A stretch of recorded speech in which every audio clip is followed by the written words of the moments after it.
Los años 90 del siglo XX fueron una de las etapas más convulsas de la historia reciente, marcada por conflictos como el de los Balcanes, que desangró a Yugoslavia y que llenó las portadas de la prensa.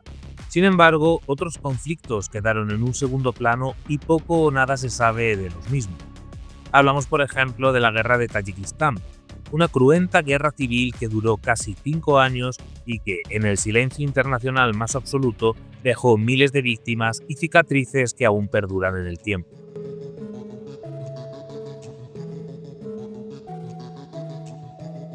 Así es, hoy en Diario Planetario recordaremos una guerra olvidada, la guerra de Tayikistán, y analizaremos las implicaciones de la misma en la situación actual de este país centroasiático. Podemos decir que la disolución de la Unión Soviética se caracterizó por la creación de nuevos estados independientes que de una forma u otra cambiaron de régimen político. Muchos de estos nuevos países rápidamente se convirtieron en democracias plenas. Otros se acercaron tímidamente a la democracia y otros perpetuaron dictaduras autoritarias. Pero todos asumieron que la era soviética había terminado y que había que avanzar hacia el futuro. Todos menos uno, Tayikistán.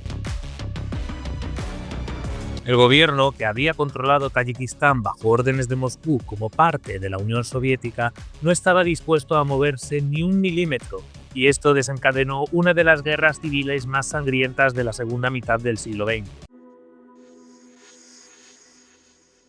Los orígenes. Para comprender este conflicto debemos retroceder en el tiempo. Tayikistán, una de las repúblicas más pobres y subdesarrolladas de la URSS, entró a formar parte de la Unión Soviética en 1929, con la reorganización de las fronteras en Asia Central. La región era una prioridad secundaria para el Kremlin, que veía a Tayikistán como un territorio periférico cuyas funciones se centraban en la producción agrícola, especialmente algodón, y en servir como bastión fronterizo ante posibles amenazas provenientes del sur, como Afganistán. A pesar de su integración en la URSS, Moscú mantenía un control férreo sobre la región y trató de moldear la identidad nacional tayika de acuerdo con sus propios intereses. Un aspecto particular de este control se reflejó en la decisión de dividir Tayikistán en dos zonas horarias, una para la región de Gorno-Badakhshan en el este y otra para el resto del país. Esta división se llevó a cabo en los años 50 con el objetivo de facilitar la administración soviética y el control logístico de la extensa y montañosa geografía tayika. Para Moscú, las divisiones administrativas y horarias eran una forma de centralizar el poder y debilitar los vínculos étnicos y regionales, evitando así la consolidación de un nacionalismo tayiko fuerte. Esta decisión no fue bien recibida por la población local. Muchos tayikos lo vieron como un acto de arbitrariedad y una imposición cultural. Además, esta medida acentuó las diferencias regionales y alimentó el resentimiento entre los tayikos del oeste y los pueblos pamir, un grupo étnico minoritario que habita Gorno-Badakhshan y que se vio aún más aislado del resto del país. A largo plazo, este tipo de políticas generó una profunda desconfianza hacia Moscú y contribuyó a las fracturas internas que estallarían en la guerra civil tras la independencia. Pero lo más curioso es que a día de hoy esta división en dos franjas horarias todavía se mantiene, lo que resulta bastante absurdo teniendo en cuenta el reducido tamaño del país. Las causas del conflicto. La guerra civil de Tayikistán no surgió de la nada. Las tensiones entre facciones, regiones y etnias estaban latentes mucho antes de la independencia en 1991. Al desintegrarse la Unión Soviética, las élites comunistas locales, que durante años habían gobernado la región bajo las directrices de Moscú, perdieron su autoridad y legitimidad. La falta de cohesión nacional, junto con la estructura tribal y clánica del país, hizo que surgieran nuevas alianzas basadas en intereses regionales y étnicos. Con la caída del régimen comunista, dos bloques emergieron: el Frente Popular de Tayikistán y la Oposición Unida de Tayikistán. El Frente Popular estaba compuesto en gran medida por las élites comunistas del norte y el oeste del país, que buscaban mantener su poder a toda costa. Entre los principales apoyos se encontraba Rusia, que veía en ellos un elemento de estabilidad y continuidad con la antigua estructura soviética. Moscú no quería que la inestabilidad en Tayikistán se extendiera a las otras repúblicas centroasiáticas ni que el país cayera en manos de islamistas radicales.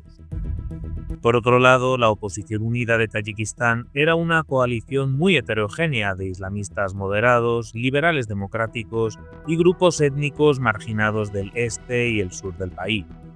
Cada facción tenía sus propios intereses y objetivos.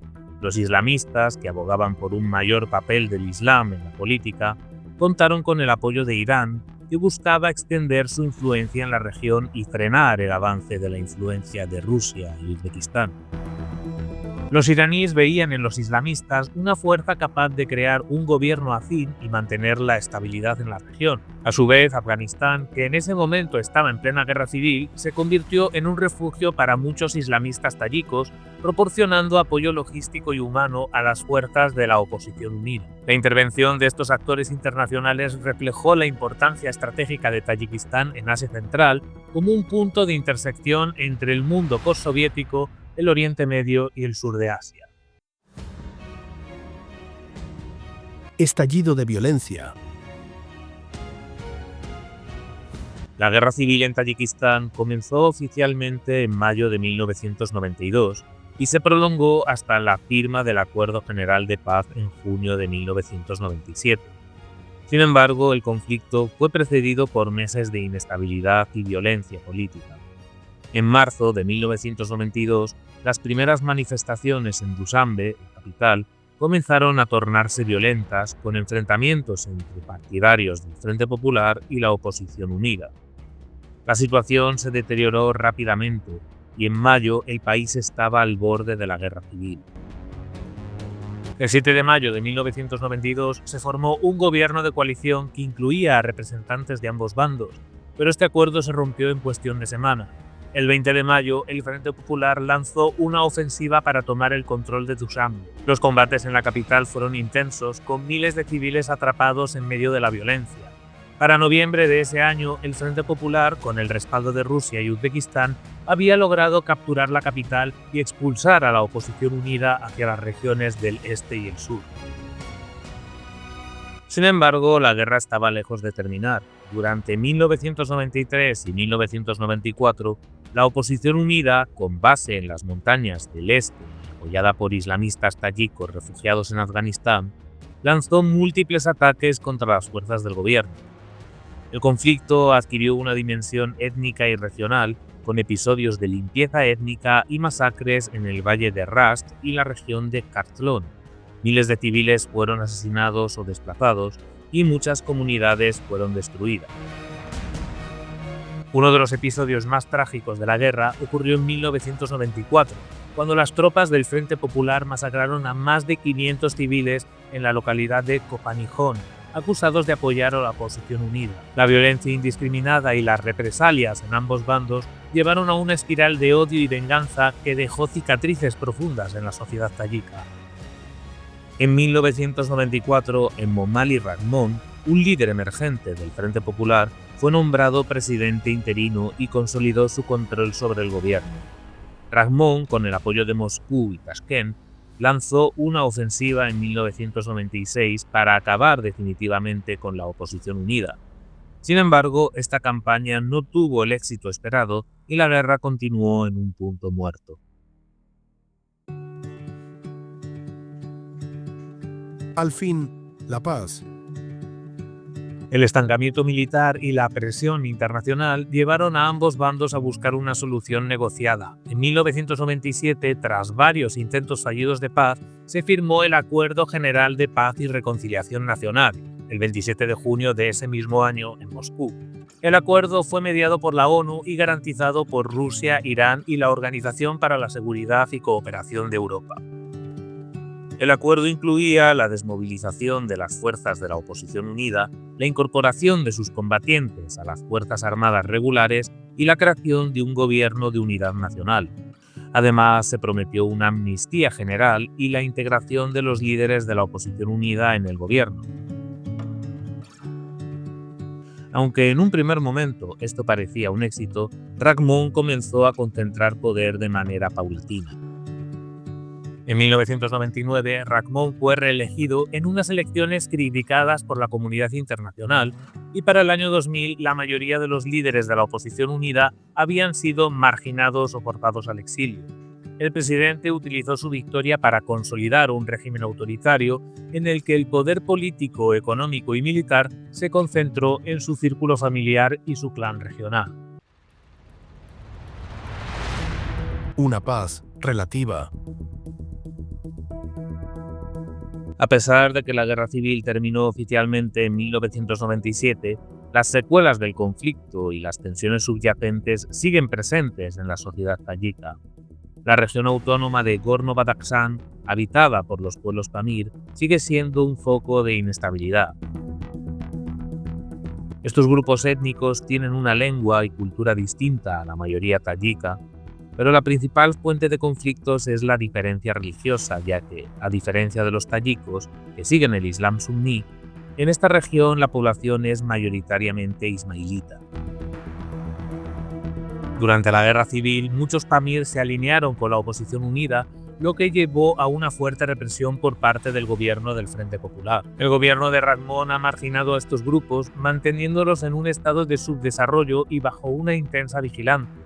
Las fuerzas de seguridad tayikas han llevado a cabo repetidas operaciones militares en Gorno-Badakhshan, justificadas como operaciones antiterroristas, pero que a menudo terminan en abusos y violaciones de derechos humanos. En noviembre de 2021, las protestas en la ciudad de Khoro, capital de Gorno-Badakhshan, fueron reprimidas con violencia, dejando al menos 16 muertos y decenas de heridos. En términos económicos, Tayikistán sigue siendo uno de los países más pobres de Asia Central. La economía depende en gran medida de las remesas, principalmente enviadas por los trabajadores tayikos en Rusia, que representan más del 30% del PIB nacional. El desempleo y la falta de oportunidades han llevado a millones de tayikos a emigrar. La falta de diversificación económica, la corrupción y la represión política han creado un entorno económico y social frágil. Tayikistán también enfrenta tensiones fronterizas con Kirguistán en el Valle de Fergana, una zona rica en recursos hídricos y agrícolas. Los choques armados en la frontera en 2021 y 2022 han dejado decenas de muertos y han evidenciado la falta de claridad en las fronteras heredadas de la Unión Soviética. ¿Un futuro mejor? Tayikistán enfrenta varios retos para el futuro. La continuidad del régimen de Rahmon, que ha gobernado durante casi 3 décadas, plantea un dilema. La falta de una sucesión clara podría llevar a una lucha de poder en el caso de que Rahmon deje el cargo. Además, la estabilidad del país depende en gran medida del apoyo ruso. En términos económicos, Tayikistán necesita diversificar su economía. La dependencia de las remesas y la falta de infraestructura adecuada limitan el crecimiento. El potencial hidroeléctrico del país, que ha atraído inversiones chinas, podría convertirse en una fuente de desarrollo, pero también es un foco de tensión con Uzbekistán, que teme una disminución del caudal del agua. En cuanto a la seguridad, la inestabilidad en Afganistán representa una amenaza constante. Si grupos islamistas radicales se fortalecen en el norte de Afganistán, Tayikistán podría enfrentar incursiones y una mayor radicalización interna. A largo plazo, la región de Gorno-Badakhshan seguirá siendo un reto para la cohesión nacional y la estabilidad interna del país. En definitiva, Tayikistán, un país marcado por la guerra civil de los años 90, sigue navegando un complejo equilibrio entre sus recuerdos de conflicto, la realidad autoritaria de su gobierno y las presiones de actores internacionales. Con esto llegamos hasta el final del vídeo de hoy. Espero que haya sido de vuestro interés y nos vemos en el próximo vídeo. Muchas gracias, hasta pronto. Suscríbete al canal, deja tu comentario y dale a la campanita.